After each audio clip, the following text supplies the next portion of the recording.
पागल। Are you sure? I am sure madam, ये high power dose है madam. ये उन पेशेंट को दी जाती है जिनकी हालत काफी क्रिटिकल हो जाती है।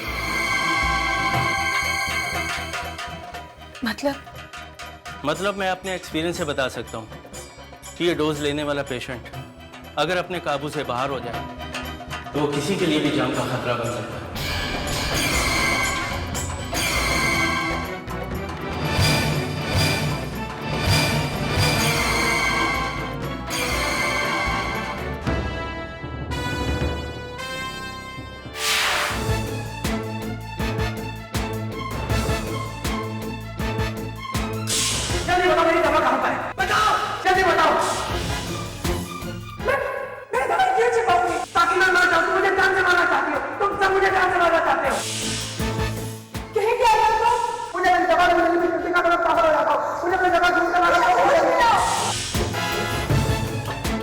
मैडम ये सेडेटिव टैबलेट्स हैं, ये उन पेशेंट के लिए जिनको मेंटल प्रॉब्लम होती है। ये माइग्रेन की दवाई नहीं है?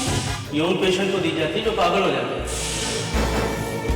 ये डोज लेने वाला पेशेंट अगर अपने काबू से बाहर हो जाए तो वो किसी के लिए भी जान का खतरा बन सकता है। जान का खतरा बन सकता है।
दवाई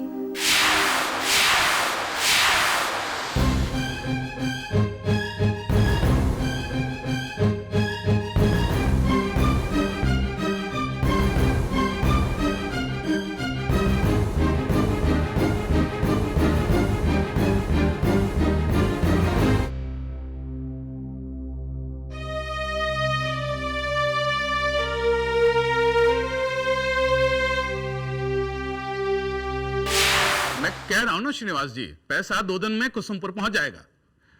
हाँ, आप चुनाव की चिंता कीजिए, पैसों की नहीं। वोटों की जिम्मेदारी आपकी और पैसों की हमारी। पैसा आप तक पहुंच जाएगा। हाँ, क्या बात है मेहता जी? श्रीनिवास के पास पैसे खत्म हो गए हैं। आप पैसा चुनाव के बाद भिजवाएंगे क्या? वो सॉरी भागवत जी, सिंघल ने वादा तो किया था पैसा देने का, लेकिन अब वो आना का नहीं कर रहा है। उसको अपना धंधा चलाना है या बंद करना है? भागवत जी, सिंघल का कहना यह है कि इस चुनाव में लोग सट्टा लगाने को तैयार नहीं है। वो कह रहा बहुत ही ठंडा चुनाव है। प्रियमदा जी घर बैठी है, करण भी शांति से बैठा है, उसकी कोई इन्वॉल्वमेंट ही नहीं है इलेक्शन में। अब उसका तो ये भी कहना है कि जब चुनाव में थोड़ी सी गर्मी आएगी तो लोग पैसा निकालेंगे, लगाएंगे पैसा। अब जाइए। जी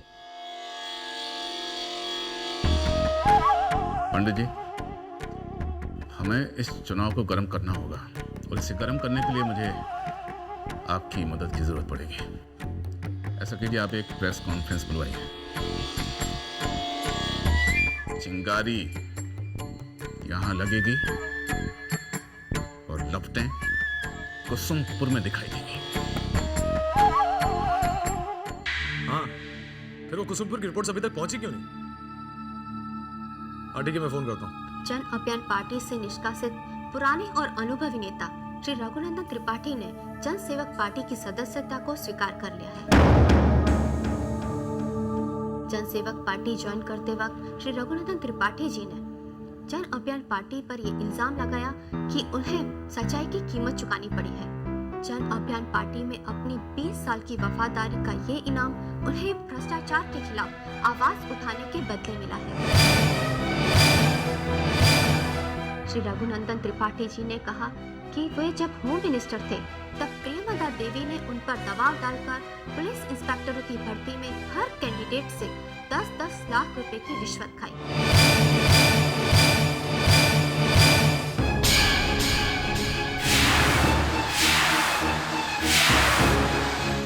श्री रघुनंदन त्रिपाठी और विपक्ष के नेता श्री भागवत जी ने पुलिस इंस्पेक्टर भर्ती कांड की सीबीआई से जांच करवाने की मांग की है। What nonsense! उस भर्ती ने खुद रिश्वत खाकर वो इल्जाम तुम पर लगा। मुझे हमेशा से इस रघुनंदन पर शक था। मां हो ना हो, वो पहले से भागवत के साथ मिला हुआ है। खुद का तो कोई दीन ईमान है नहीं, दूसरे के ईमान की जांच करें। अब भुगतने दो भागवत, क्योंकि ऐसा आदमी कभी किसी का नहीं हो सकता। श्वेता, ऑपरेटर से कहकर जरा रघुनंदन को फोन लगवाइए। जी मम्मी जी। ऑपरेटर, रघुनंदन को फोन लगाइए प्लीज। माँ, तुम उस रघुनंदन से क्या बात करोगे? Okay ji, thank you. Mummy ji, Raghunandan अपना फोन नहीं उठा रहा। अब वो हमारा फोन क्यों उठाने लगा? अब तो पूरी तरह एक्सपोज हो गया है। मां, पार्टी से बर्खास्त करना उसके लिए बहुत ही छोटी सजा है।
उत्तरी विभाग के कार्यकर्ताओं को बुलवा लेना मीटिंग के लिए।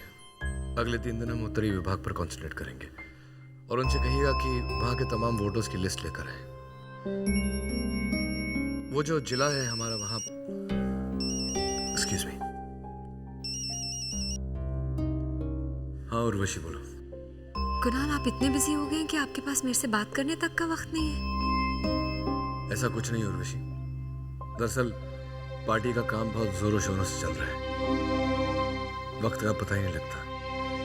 कुणाल, ये पहली बार नहीं है कि आप मुझसे दूर गए हैं, लेकिन ये पहली बार है कि आपके पास मेरे लिए वक्त ही नहीं है। ऐसी कोई बात नहीं उर्वशी, मीटिंग खत्म करते मैं तुरंत तुम्हें फोन करता हूँ। बाय।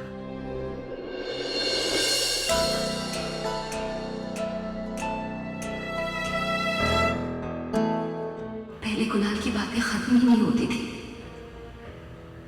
और अब कुणाल के पास मेरे लिए कोई बात ही नहीं है।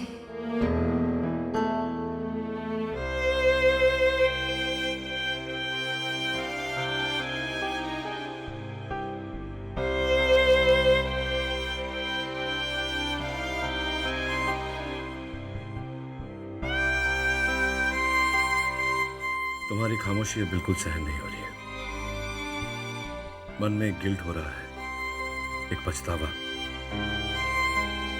जब कोई अपनी गलती मान लेता है तो उसे इस तरह सजा नहीं देनी चाहिए। या ना, कल तक तुम कितनी खुश थी, तुम्हारे चेहरे पर मुस्कुराहट थी। मैं जो हो गया उसके बारे में अभी कुछ नहीं कर सकते। कम से कम मुझे अपना गुनहगार तो मत महसूस करो।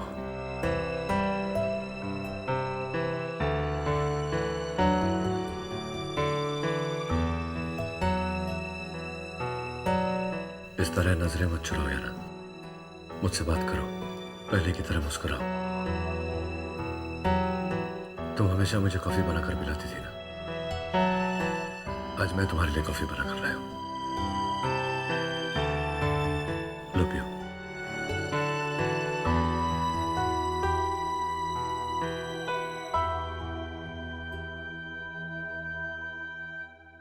थैंक्स।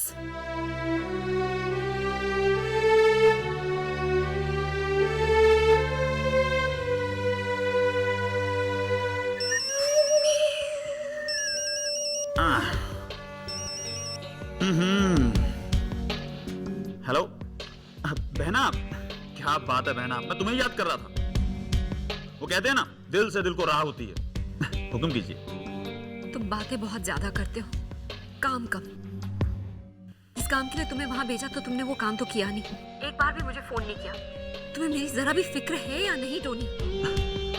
कैसी बातें कर रही हो बहना? बहना, तुम्हारे कहने पर यहाँ आया हूँ और सच्चाई का पता लगाए बगैर मैं हिलूंगा नहीं यहाँ से। एक्चुअली वो कल रात कुछ गड़बड़ हो गई। क्या गड़बड़? बट यू डोंट वरी, आज रात कोई गड़बड़ नहीं होगी। मैं आज रात पता लगाकर ही छोड़ूंगा आखिर माजरा क्या है। बहना, तुम चैन की नींद सो जाओ, मैं हूं ना, सब संभाल लूंगा। Bye bye, good night, sweet dreams, bye.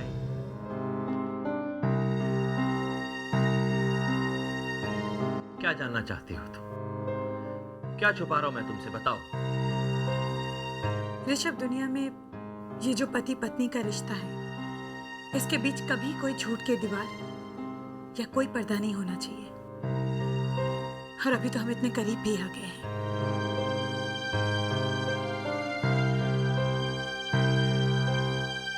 फिर भी तुमने मुझे नहीं बताया ऋषभ कि तुम्हें माइग्रेन की नहीं कोई और प्रॉब्लम है।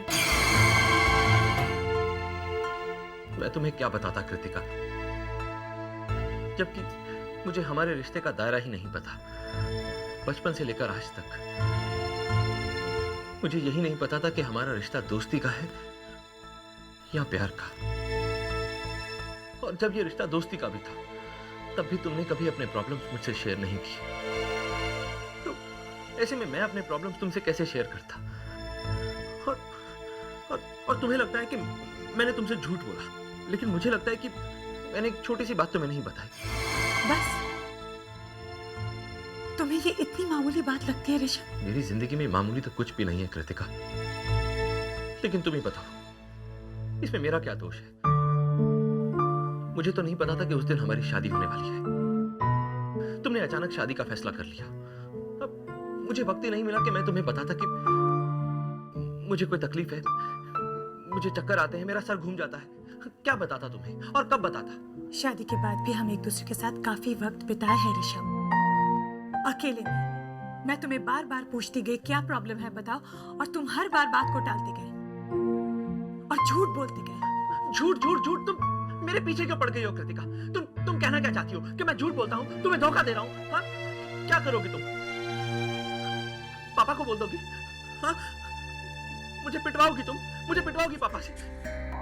मैं तुम्हारे आगे हाथ जोड़ता हूँ कृतिका, प्लीज पापा को कुछ मत कहना इस बारे में। मैं ठीक हो जाऊंगा कृतिका, प्लीज पापा को कुछ मत कहना। ऋषभ, तुम्हें घबराने की कोई जरूरत नहीं है, मैं हूं तुम्हारे साथ।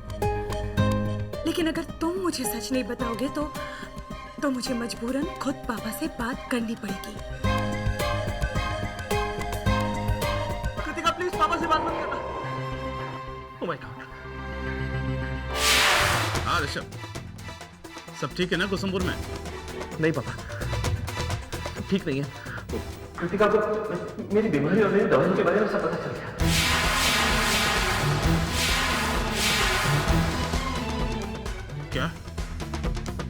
ये कैसे हुआ? इतनी सी बात तुम कृतिका से नहीं छुपा सके? इसका अंजाम जानते हो? मैंने जानबूझ के नहीं बताया पापा, उसे अपने आप पता चल गया पापा। मैं क्या करूं पापा?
कृतिका, लगता है इस खामोशी का हमसे बहुत पुराना रिश्ता है। याद है जब हम लोग कॉलेज में भी साथ वक्त गुजारते थे, तब भी हमारे बीच ये खामोशी भी रहती थी।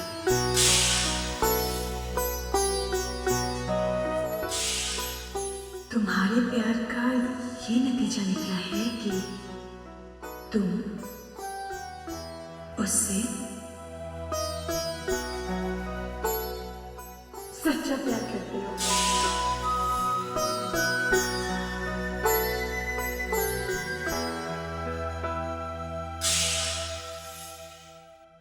I love you, Rishabh.